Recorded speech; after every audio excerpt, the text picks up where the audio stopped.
Hey everybody, welcome back to my channel. This is Abby with Abby Reviews. Now listen, I know I'm late. I know I said I would do this on Sunday. It's now Tuesday. But we're here now and we're going to get into this. So this is going to be my review of recap for Ready to Love season, whatever this is. This is episode number 3. Now I saw the first 2 and we talked about them live on Really B's channel. So I'm jumping right into episode 2. I don't know what's finna happen. Really B said I really need to watch this because I'm going to be tickled, but we'll see what happens. Let's get into it, shall we? Okay, so they're at a brunch, right? And so some of these brunch outfits,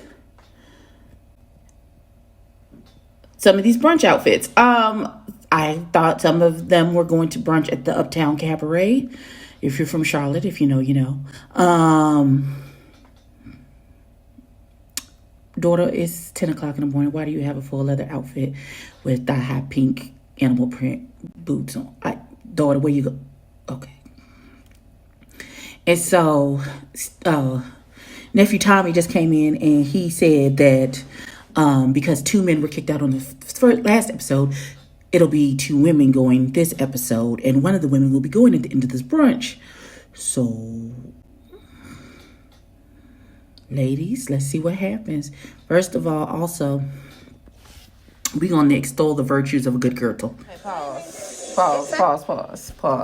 And then we're going to turn the camera around so y'all can see my face, because y'all need to see my face. Troy. Sir, you can't pee on everything. You can't mark everything as your territory, love. I done seen you 6 women. There's only 10 here. 6 women. I've seen you. Oh, okay. You're not ready. I understand getting to know everybody so you can pick. But the way, babe, no. No, sir. That ain't.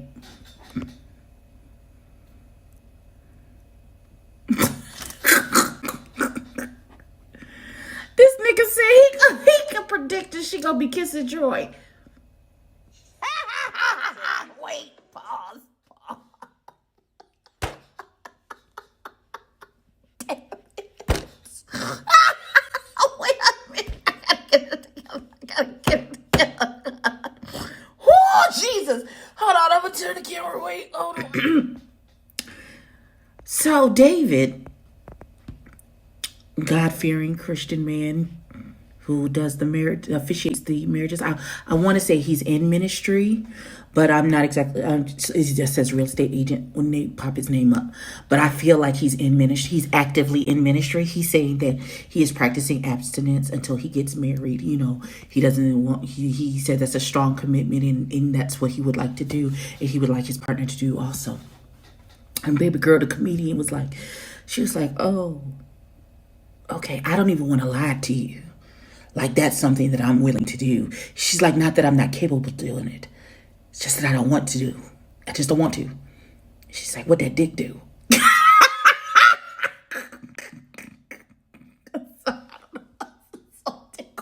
Jesus Christ.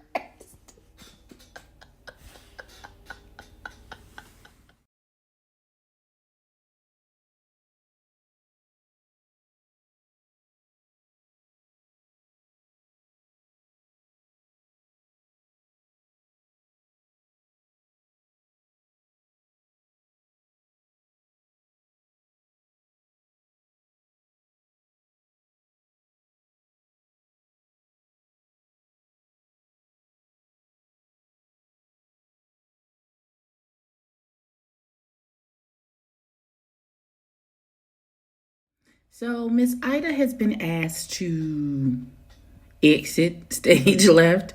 Listen, I don't want to be disrespectful to Miss Ida, but she was weird. She was giving off real weird. She was weird. The energy was weird. It was off. It was weird. And nobody has time to get past the weird to see the person, the beautiful person inside of it. They ain't have time for that. So you was giving off weird red flags off the jump. So they said, thank you next. Daughter, thank you next. We appreciate you. And she was like, everybody was like, oh, say goodbye to Ida. And she was like, and the guys were like, oh, it was so nice to meet you. She was like, clearly wasn't nice to meet me because you put me out. You see what I'm saying? Weird. So good to hear. So AJ and Alexa are going on a date, and they're going, I guess, they're pottery, whatever. And so I just want to know, what was the temp? She had a coat on, so maybe it's cold outside. Because daughter has on leather pants and leather thigh-high boots. You can't tell me she not a pile of soup in them clothes. But okay, we gonna go with it. We're gonna see how the date goes. So let's assess this date. So I'm gonna give you a 30-second breakdown of what just happened. AJ, ooh, I'm trying to get to know you I'm sexually attracted to you. I'm really trying to get to know you, to see if you could be my wife, to see if we vibe on that level. Oh girl, what that dick do? Because if the dick is trash, I don't know. So I need to know what. Listen, panties are falling off. What's happening? Are you catching them? Are you pulling them down? What's happening? Are you pushing them to the side? What are we doing? He's like, as I said, I'm sexually attracted to you, but I'm trying to vibe with you on a different. I need you to know the dick is important. The end. Scene. And that's what just. That's what just happened on this date. I'll pause it here because Jason and Kyra, the attorney, had just had a date. And I'm going to call this the date of the teeth because between him and her, there was 752 teeth on display, and they were they were ridiculous. It's a cute date, you know. Jason talked about everything that he's ever wanted to do. He's either started and started and tried to complete, except for he said like a couple of things, but that was due to his depression. And they talked about him having depression and actually seeking help for it. And so, you know, they had a conversation about that. It was a good conversation for them to have. They had a little drink, a little dessert, something. It was real cute, but I swear there was 6,542 teeth on display on this date. And that's all I have to say. That's all I have to say about this. So there was a group date. And so it was Joelle, Troy, and David. And then it was the girl who was dressed in the leather with the thigh-high pink boots on at the brunch. I don't remember her name. She looked like a super stripper. She looked like, child, we're not even gonna. And then there was the other light-skinned girl and the other two light-skinned girls. So the two girls that were sitting at the table with David and Joelle, both like Joelle, ain't nobody seems to be checking for David at this juncture. You better get you a godly man. Listen, even though you can't throw your coochie at him. Just saying. Wait a minute. Why ain't baby girl with the big hair, the comedian, why she ain't on a date with nobody? We'll get to that in a minute. So, Troy.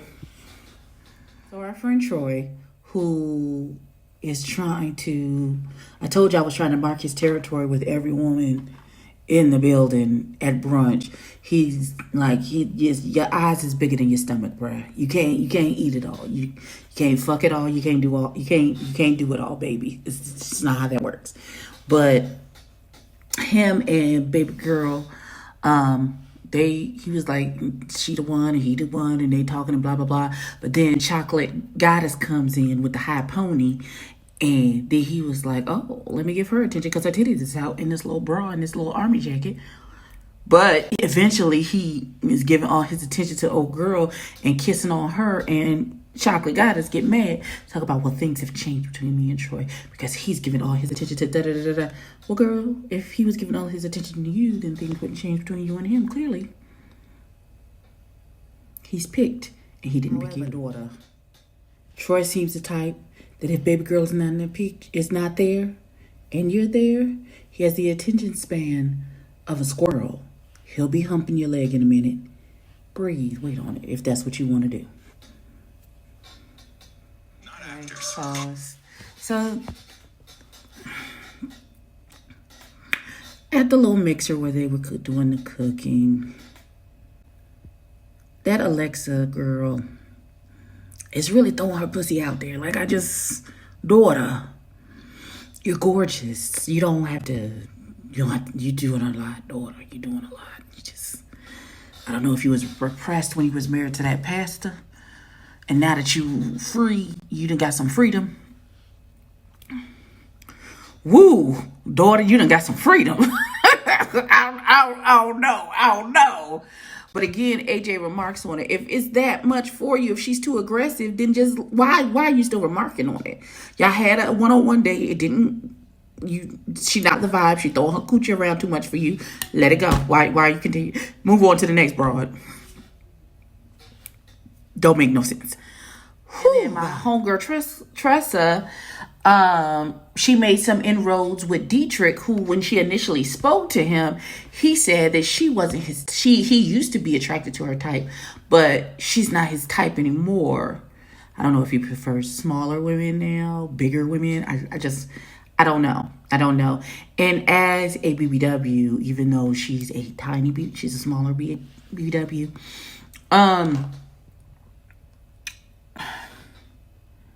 we get this a lot. We get this a whole lot, and we have to overcome a whole lot in order, for you to get, I don't even want to say get past, because I want you to get around, love up on all of this. We'll see. We will see. Listen, I'm not checking for no man who ain't checking for me. If I'm not your type, then you can stay over there. I'm not going to flip any tricks for me to become your type. Quickly, pause. Wait a minute. So I'm looking at this men's lounge where all the men are gathered to talk about what woman they going to kick off. And there's this one guy. He ain't going on a date with nobody this week. Mr. Potato Head, that's what I'm calling him, because I don't know that baby's name. He giving very Mr. Potato Head. Where the hell you been? I ain't seen you on, no, okay. I see men got 2 dates on this episode, but you ain't been where you been at, baby? Where was you at during all of this? Am I slow? Did I miss it? No, I didn't. I would have seen I would have remarked on Mr. Potato Head. So where he been? Before they get into how the dates were and everything else, and I'm sure Chocolate Drop is going to say something about that girl throwing a pussy everywhere. But before they even got started, I want to shout out to Joel for being a stand-up dude, for real, and going to help that other baby, the one with all the teeth, the teacher. I can't remember. Y'all know who I'm talking about. Josh? Is his name Joshua? You know, the one with all the teeth. The teacher. Bald head, light skin. Y'all know what I'm talking about. He helped him move. If you watch the episode, you know what the fuck I'm talking about. He helped him move. And he didn't have to. So, shout out to Joel for being just a stand-up dude. We appreciate it, because not everybody is like that, especially on these reality shows. They put up a front and they really be a jackass in the background. But let's get into how they talk about these women. So, the bottom 2 women are Andrea and Tressa. And so they're going to take the 2 women out on dates. And then one guy is going to tell the girl that this is the end of her journey. Now, Mr. Dietrich is like, I don't want my Tressa to go home. I likes her. But she at the bottom for everybody else, but not for me. You better stand up for your woman, sir. I don't know. Do what you got to do. I feel like Miss Andrea's going to go home because Mr. Dietrich like her. He like him some Tressa. So, listen. Let me fast forward through these freaking commercials and see what happens. I thought I was about to take the walk of shame. Okay, so they did. They sent the pastor. I'm calling David the pastor. He just going to have to accept the call on his life. They done sent the pastor to tell Andrea, you have a love. It's just not here. Daughter, the Lord got an appointed time for you to find the love of your life. It's just not now. Oh, God. That's the nicest way somebody ever got shot down that I've ever seen. I wonder if they're going to use him on until he's gone. Like, he's just pow, pow, with the love of the Lord. Hallelujah. Okay, so that's the end of the episode. My final thoughts are, yay for Tressa, for Mr. Dietrich getting to fighting for his woman to get a second chance so they can really do what it do. And I hope it becomes something. I hope it's something. I feel like Troy didn't fight enough, even though he was kissing all over this girl. Does that miss me? No? Okay. Okay, so I think I'm in for the season. You can blame Loretta. You can, our lovely Really B, for me being stuck now on this show. First, she got me hooked on Love Island, and now she got me with this. So, Ready for Love, episode 4, whenever it comes out, I'll be there. Be square. Also, sirs and ma'ams, please do not forget tomorrow, April the 21st, 421 at 4:21 p.m. I will be debuting my new podcast, That's Not My Ministry, on my YouTube channel, That's Not My Ministry. I will leave a link in the description box so you can go ahead and subscribe. And I'll see y'all for something else. Peace.